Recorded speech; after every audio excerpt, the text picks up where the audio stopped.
Buenas tardes. Mi nombre es Edgar Coila, soy médico pediatra, trabajo en el Hospital Nacional Edgardo Revalati Martins y vamos a desarrollar el día de hoy algunos temas relacionados a pediatría.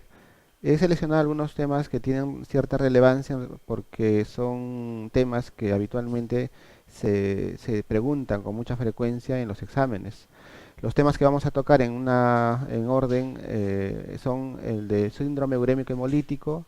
Vamos a tocar también infección urinaria, enfermedades respiratorias altas, neumonía, asma y crisis asmática y las enfermedades exantemáticas. Eh, Vamos a tener también dos periodos de resolución de preguntas. Una que vamos a desarrollarla cerca de la segunda hora de transmisión y el segundo periodo de preguntas al final en la cuarta hora. Les quiero invitar a que puedan participar y tener una interacción un poco más dinámica de esta presentación en la resolución de las preguntas. Como hemos ya desarrollado el día de ayer y antes de ayer, hemos usado un aplicativo que se conoce como Kahoot.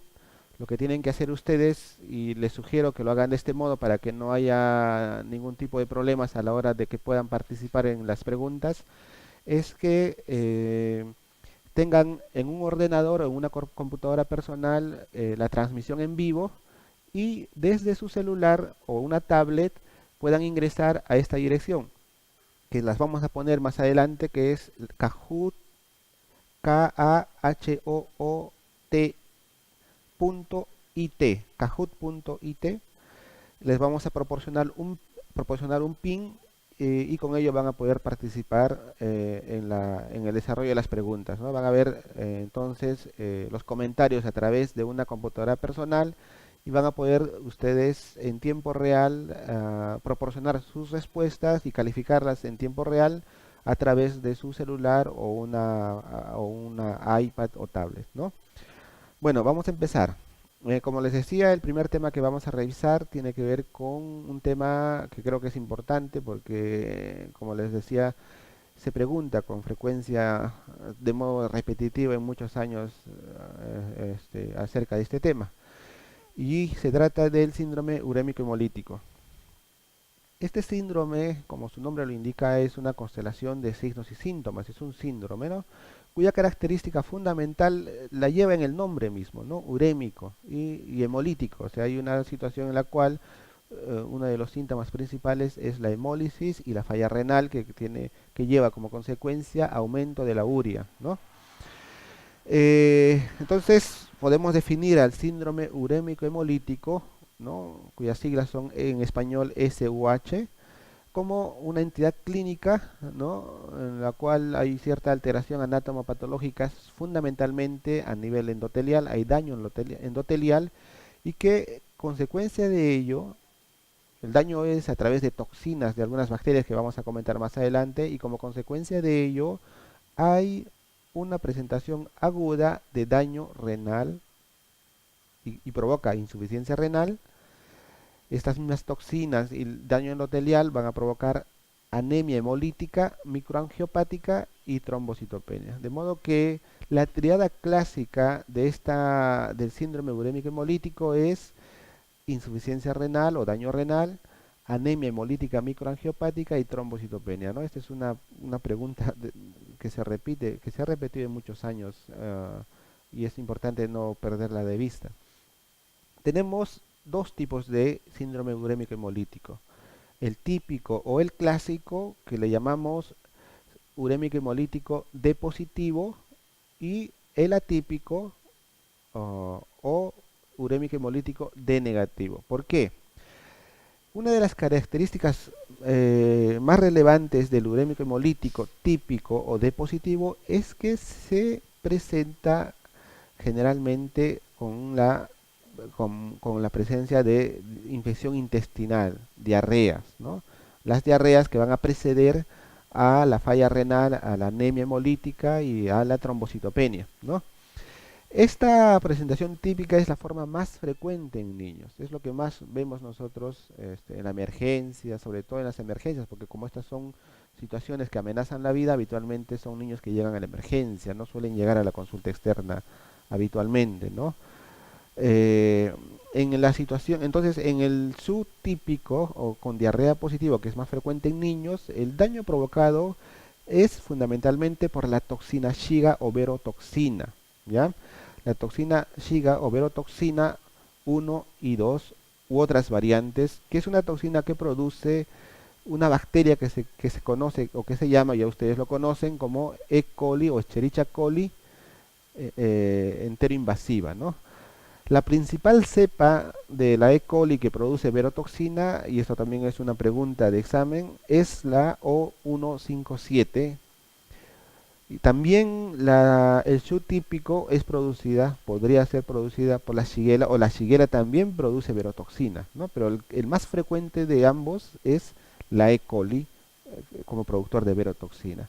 La E. coli enteroinvasiva que produce verotoxina, como su nombre lo dice, esta afecta o daña el epitelio intestinal provocando una infección intestinal con una característica, es que al dañar el epitelio, el endotelio intestinal, el tejido intestinal va a provocar diarrea con sangre y moco, ¿no? O sea, no es una diarrea típicamente viral en la cual la diarrea es generalmente fluida, con bastante volumen y pérdida de líquidos. En este caso, habitualmente es diarrea con moco y sangre, aunque también la toxina puede provocar una disminución o aumento de la secreción intestinal y también podría provocar deposiciones con volumen de las heces con volúmenes importantes, incluso llegando a provocar deshidratación y hasta shock por deshidratación.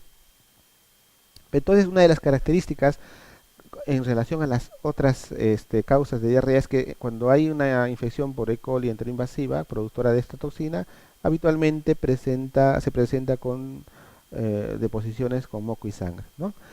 En el caso del SUD atípico, en una situación en la cual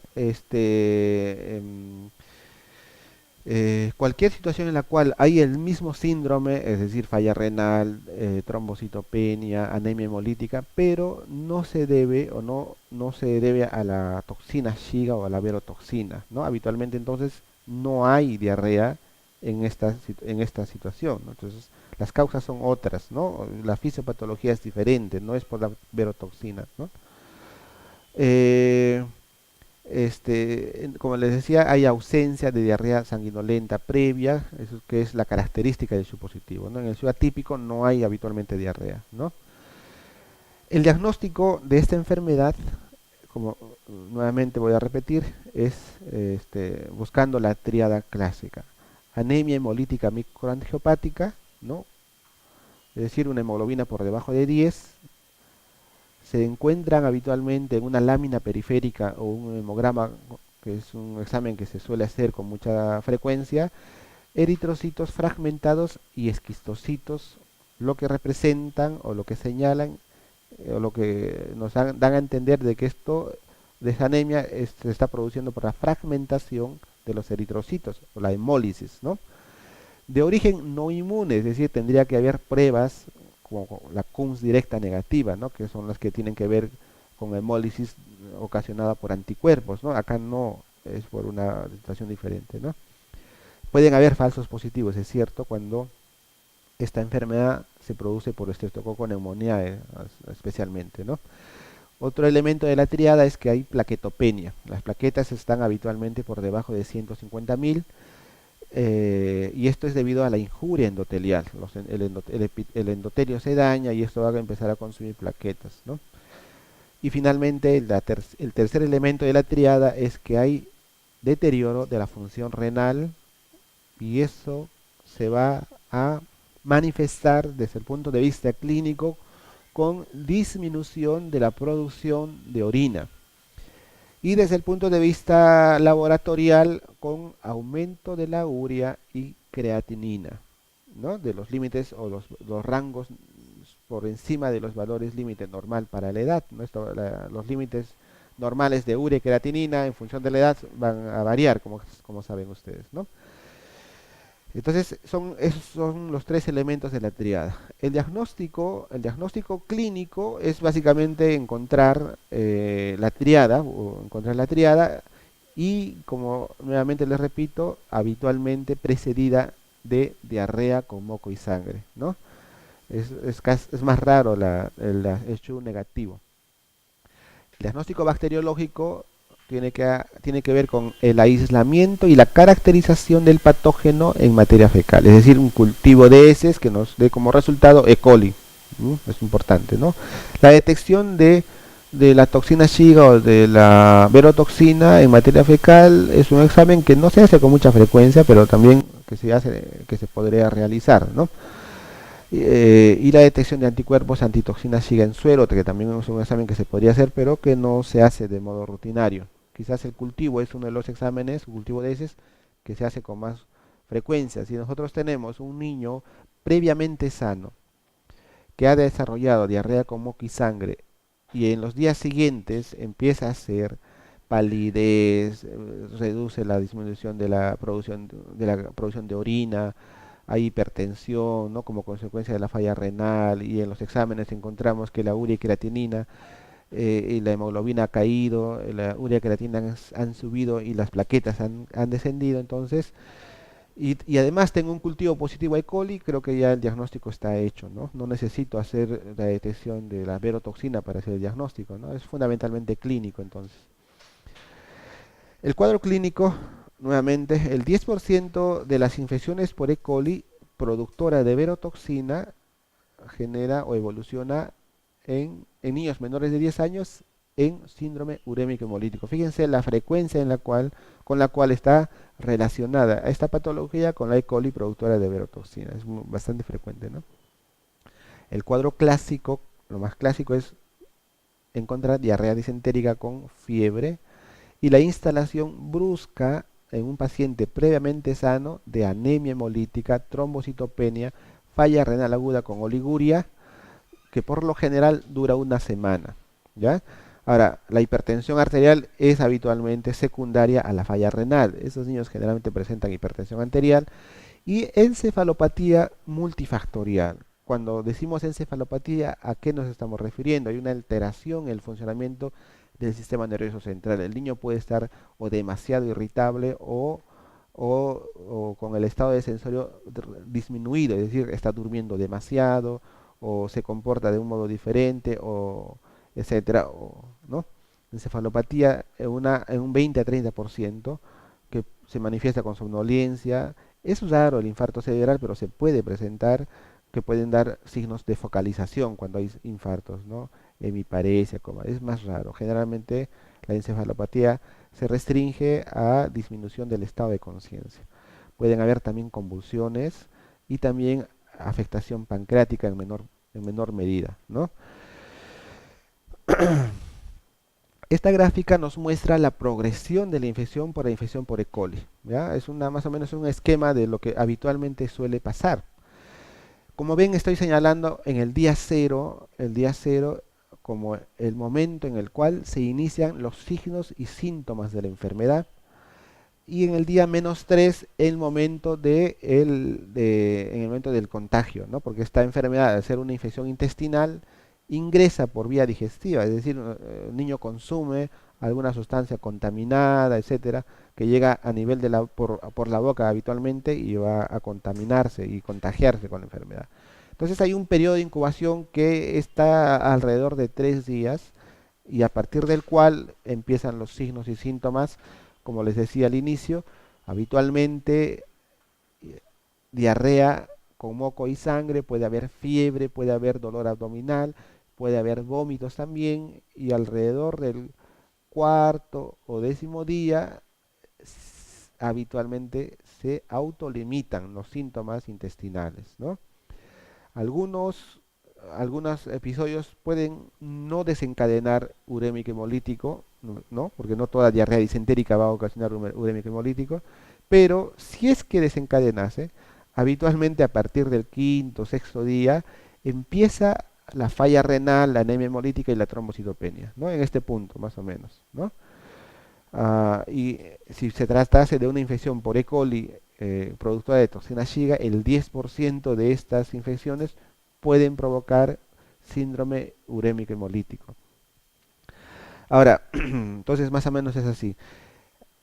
Si un niño desarrolla síndrome urémico hemolítico, no siempre va a necesitar el mismo tratamiento, ¿no? Porque la magnitud o el espectro de manifestación o de daño del urémico hemolítico es muy variable, ¿no? Hay niños que pueden dejar de orinar por días o semanas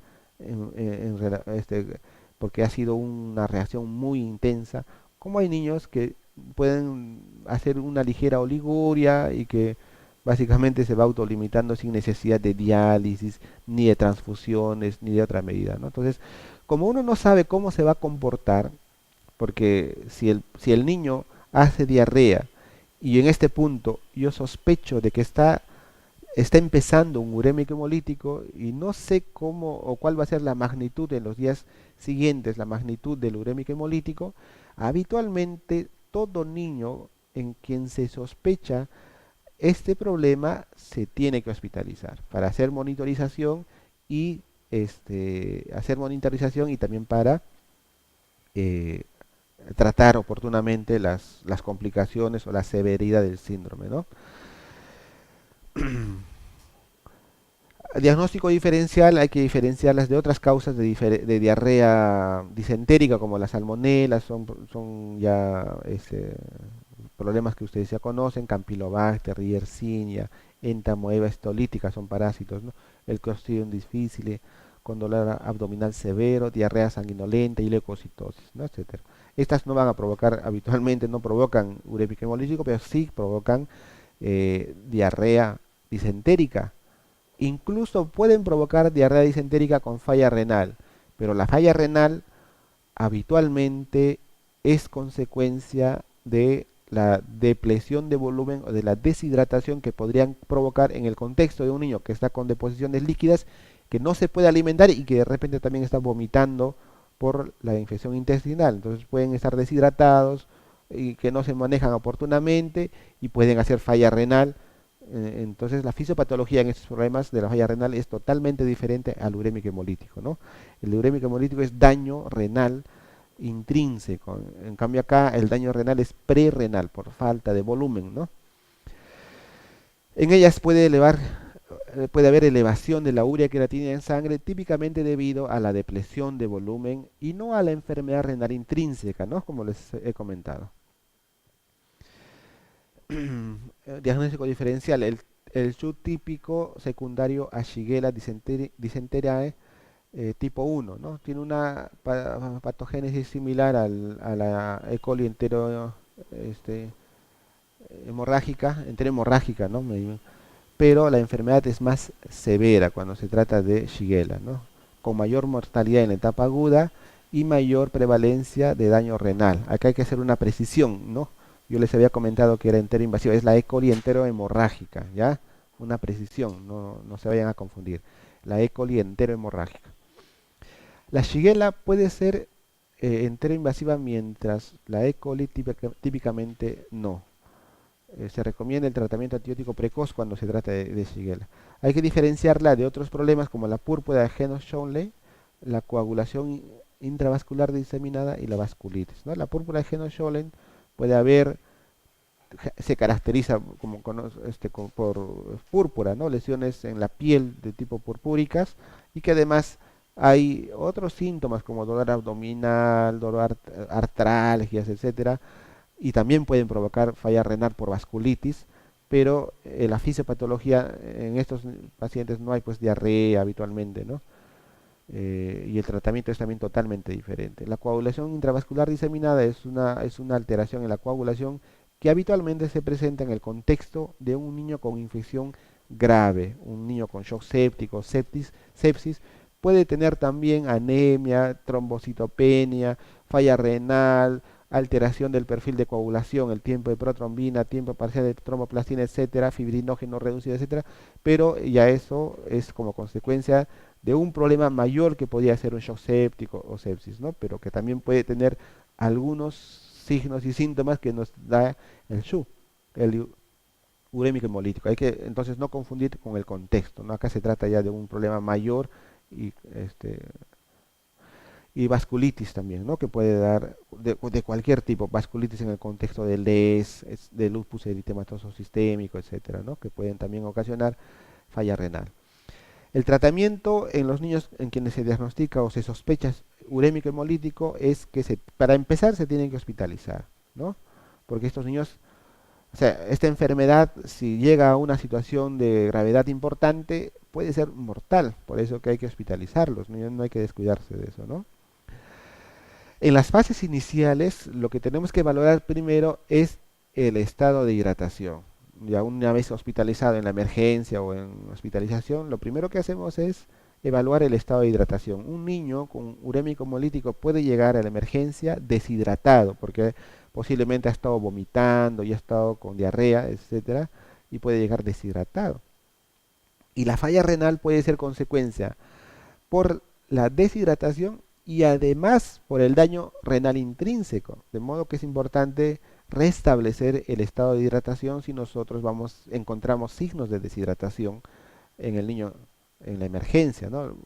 Los signos de deshidratación ya los vamos a tocar en otro tema, ¿no? Y cómo reponer o cómo tenemos que rehidratar. En realidad se tiene que hacer lo que habitualmente ustedes conocen, ¿no? Para rehidratar a un niño que está deshidratado. Ahora, pero también un niño con urémico hemolítico puede llegar a la emergencia con sobrecarga de volumen. Recuerden ustedes que una característica del urémico hemolítico es que no hacen falla renal con oliguria, incluso anuria, oligoanuria o anuria. Si este niño ha empezado con urémico hemolítico, está haciendo un poco de diarreas que no son muy importantes y no está vomitando y está tolerando la vía oral, y además está haciendo falla renal con oliguria, no está orinando, entonces puede llegar a la emergencia con sobrecarga de volumen. Si yo le doy a este niño, si no hago el diagnóstico oportuno y le ofrezco por vía endovenosa o vía oral una cantidad de agua habitual o normal para todo niño, puedo llevarlo a más sobrehidratación y todas las complicaciones que significan, ¿no? Entonces puede llegar a la emergencia o deshidratado, que es lo más frecuente, o con sobrehidratación también, si es que el niño no está vomitando, ¿no? Entonces es fundamental valorar el estado de hidratación, porque una sobrehidratación va a afectar con relativa frecuencia, sobre todo la función respiratoria, genera congestión pulmonar, insuficiencia respiratoria y una serie de problemas, ¿no? Entonces es fundamental valorar el estado de hidratación. Una vez que se haya restituido el estado de hidratación, hay que hacer una restricción hídrica, sobre todo si hay hipertensión arterial, es una señal de sobrecarga, ¿no? O signos de sobrecarga de volumen. ¿Dónde busco los signos de sobrecarga de volumen en un niño que está en la emergencia, ¿no? Hay que buscar, básicamente pienso yo, en dos lugares. En los pulmones, la sobrecarga de volumen puede provocar congestión pulmonar y clínicamente las voy a reconocer con crepitantes, ¿no? Y radiográficamente con imágenes, radioopacidades que van a salir del corazón en una radiografía de tórax, pueden dar. Y también puedo buscar sobrecarga de volumen en el nivel del reborde hepático, ¿no? Puedo buscar sobrecarga de volumen también en el reflujo hepatoyugular, en la vena yugular, en ensanchamiento de la vena yugular, ¿no? Entonces, restricción hídrica si es que hay hipertensión o signo de sobrecarga, puede llevar al paciente con sobrecarga, y en ellos hay que hidratarlos de un modo diferente, ¿no? Tengo que calcular sus necesidades, básicamente haciendo esto, ¿no? Medir las pérdidas insensibles, que en niños de 0 a 10 kilos es más o menos 30 mililitros por kilo, y en niños de más de 10 kilos habitualmente los calculamos por metro cuadrado, que podrían ser 400 por metro cuadrado, o usar esto que dice de 11 a 20 kilos a 0,75 mililitros por kilo hora, ¿no? Entonces hay que ofrecerle al niño por vía endovenosa solo pérdidas insensibles más lo que pueda orinar. O sea, en realidad hay que hacer una restricción importante de agua, ¿no? Porque puedo provocar, como le digo, más sobrecarga. Si el niño tolera la vía oral, se puede comenzar el aporte enteral del paciente cuando ya está normohidratado, ¿no? O sea, hay que tratar de evitar en lo posible siempre usar soluciones intravenosas, ¿no? Si el niño no está vomitando, hay que tratar de aprovechar esa vía para la hidratación también. Es frecuente en un niño con falla renal que haya hiponatremia, el potasio elevado, hipercalemia, alteraciones a nivel de fósforo, acidosis metabólica, etcétera, ¿no? Entonces, además de lo que habitualmente se hace con un niño con sospecha de falla renal y anemia hemolítica, que son hemograma completo, urea y creatinina, ¿no? Y el monitoreo de los signos vitales, tengo que hacer también un dosaje de los electrolitos, ¿no? Para intentar corregirlos también, ¿no? Eh, hay que manejar la acidosis. La acidosis, como consecuencia de la falla renal, ¿no? Puede provocar una disminución importante del pH y esto va a provocar aumento del trabajo respiratorio. El organismo intenta compensar la caída del pH con un aumento de la ventilación, ¿no? Hiperventila el niño y da la impresión que incluso está con un problema respiratorio, como si tuviera taquimia o dificultad respiratoria, ¿no? Un niño que tiene acidosis, pero en realidad está intentando compensar la caída de bicarbonato porque el riñón está fallando, no ha perdido su capacidad de eliminar los iones hidrógeno, ¿no? Entonces, caída. En ellos se puede suplementar bicarbonato de sodio, sobre todo si el pH está por debajo de 7,2 y bicarbonato por debajo de 14. La corrección de la anemia, habitualmente cuando está por debajo de 7 gramos por ciento, la transfusión de plaquetas se tiene que tratar de evitar, como hemos dicho que una característica es la trombocitopenia, es decir, la caída del recuento plaquetario. Puede haber una caída muy intensa, incluso llevar al riesgo de sangrado, ¿no? Una de las causas del sangrado o del infarto cerebral o de las hemorragias cerebrales puede ser esto, ¿no? Un niño con hipertensión y que además tiene plaquetas muy bajas puede hacer sangrado importante, ¿no? Entonces, pero siempre hay que tratar de no transfundir plaquetas en la medida de lo posible, porque esto solamente es como echar más leña al fuego, ¿no? Solamente si el recuento plaquetario está por debajo de 40.000 y hay necesidad de algún tipo de procedimiento invasivo. ¿Cuál puede ser el procedimiento invasivo? Estos niños que tienen falla renal y que pueden llegar a la oliguria, o sea, dejan de orinar, pueden necesitar diálisis, habitualmente diálisis peritoneal, y tienen que operarse para colocar el catéter de diálisis.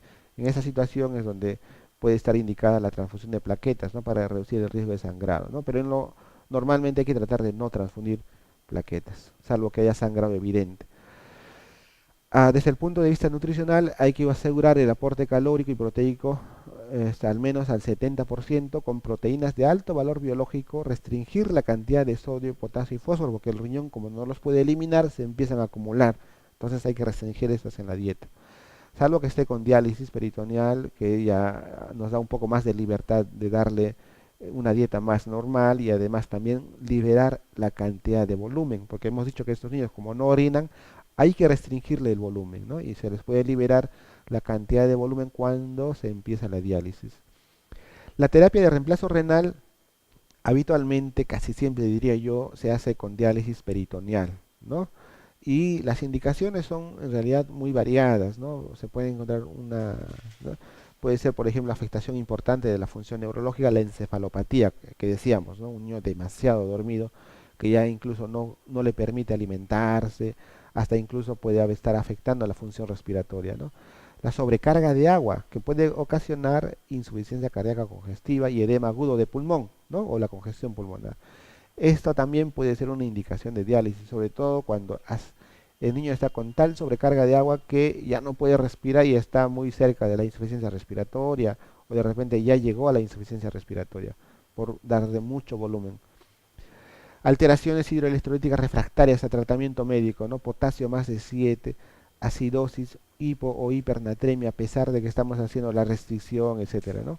Y necesidad de aporte nutricional en oliguria. Por ejemplo, si un niño deja de orinar, si deja de orinar, no tengo oportunidad de darle mucho volumen al niño, ¿no? Y entonces eso puede afectar el aporte de nutrientes, porque o sea, no se le puede dar en pocos volúmenes de alimentos buena cantidad de nutrientes, ¿no? Entonces, si es muy importante, se puede empezar a dializar para también, justamente, pero ya cuando está con oligoanuria, habitualmente si llega la anuria se suele dializar, ¿no? Pero eso nos permite liberar la cantidad de volumen cuando está dializándose, la cantidad de volumen y de nutrientes, ¿no? Si el aumento progresivo de los niveles de urea es muy rápido e importante, por encima de 160, 200, también es una indicación de terapia de reemplazo renal, ¿no? Y bueno, ya hemos terminado esta sección. Vamos a pasar a tener un receso de 5 minutos para pasar al siguiente tema.